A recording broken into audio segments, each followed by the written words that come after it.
ছোটবেলা থেকে মেয়েটির সন্দেহ ছিল সে তার বাবা মায়ের নিজের সন্তান নয়, কারণ তার বাবা ছিলেন এক বিশাল ব্যবসায়ী যিনি অনায়াসেই কোম্পানির কোটি কোটি টাকা লাভ করাতেন। তার মা ছিলেন বিনোদন জগতের এক শীর্ষ অভিনেত্রী আর নামকরা সুন্দরী। তার বড় ভাই 4 বছর বয়সেই নিজের চিত্র প্রদর্শনী করে মিডিয়ার কাছে জিনিয়াস খেতাব পেয়েছিল। এমনকি তাদের বাড়ির কাজের লোকেরাও চপস্টিক দিয়ে মাছি ধরার অদ্ভুত কৌশল আয়ত্ত করেছিল। সেই ছিল পরিবারের একমাত্র সাধারণ চেহারার সদস্য যে কিনা ঠিকমতো গুনতেও পারত না। তাই তার সন্দেহ হতো জন্মের পরপরই নিশ্চয়ই অন্য কোনো বাচ্চার সাথে তাকে বদলে ফেলা হয়েছে। ভাগ্যিস তার বাবা মা আর ভাই তাকে ভীষণ ভালোবাসত, তাই সে এসব ভাবা বাদ দিয়েছিল, যতক্ষণ না একদিন এক মহিলা তাদের আসল মেয়ে দাবি করে দরজায় হাজির হলো। মহিলাটি জানালো ডেলিভারি রুমে এক নার্স তাকে মেয়েটির সাথে বদলে দিয়েছিল আর সেই এই বিলাসবহুল জীবন পাওয়ার যোগ্য। কিন্তু বাবা মা তার কথা বিশ্বাস করতে রাজি হলো না। মহিলাটি দ্রুত মেয়েটিকে টেনে এনে তুলনা করে যুক্তি দিল যে সে বেশি সুন্দরী আর সবসময় ভালো ছাত্রী ছিল। সে জানালো এসব প্রমাণ করে যে সেই বাবা মায়ের আসল মেয়ে। তবুও বাবা মা দ্বিধায় ভুগতে লাগলো, বুঝতে পারছিল না সে সত্যি বলছে কিনা। ঠিক তখনই একজন কাজের লোকের মাথায় ডিএনএ টেস্টের বুদ্ধি এলো। সবাই সাথে সাথে ব্যাপারটা বুঝে টেস্ট করতে হাসপাতালে ছুটল, কিন্তু ডাক্তার জানালো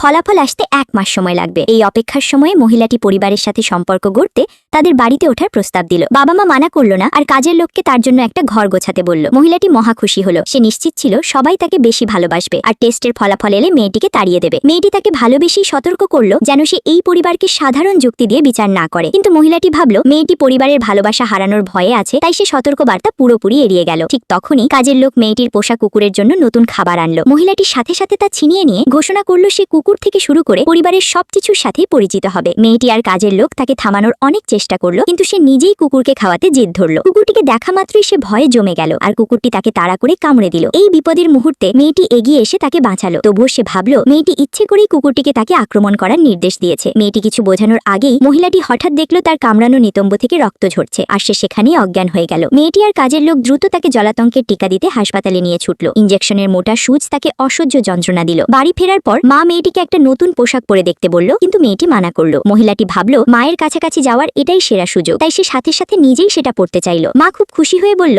সে তাকে সবচেয়ে সুন্দর রাজকুমারী বানাবে। মহিলাটি আশায় বুক বাঁধল। সে নিজেকে বিলাসবহুল গাউন পরা অবস্থায় আর মেয়েটিকে তাড়িয়ে দেওয়ার কল্পনা শুরু করলো। কিন্তু পরের মুহূর্তেই সে রঙিন আলোয় মোড়ানো ক্রিসমাস ট্রির মতো সেজে সবার সামনে হাজির হলো। আসলে মায়ের সবসময় অদ্ভুত ফ্যাশন সেন্স ছিল, যে কারণে মেয়েটি বা তার ভাই কেউই মায়ের সাজানো পছন্দ করত না। রাতের খাবারের সময় মেয়েটি মহিলাটিকে বসতে ইশারা করলো, কিন্তু সে মানা করে বলল মায়ের ডিজাইন করা এই বিশেষ সাজ সে নষ্ট করতে পারবে না। মা এই কথা শুনে মহা খুশি হলো আর সাথে সাথেই তাকে পুরো 1 মাসের জন্য নিজের পার্সোনাল মডেল বানানোর সিদ্ধান্ত নিল। মহিলাটি সাথে সাথে হতবাক হয়ে গেল। বন্ধুরা, মহিলাটিকে এই অদ্ভুত পরিবারে টিকতে পারবে? আর এমন আরো কিছু দেখতে আমাকে সাবস্ক্রাইব করে দাও।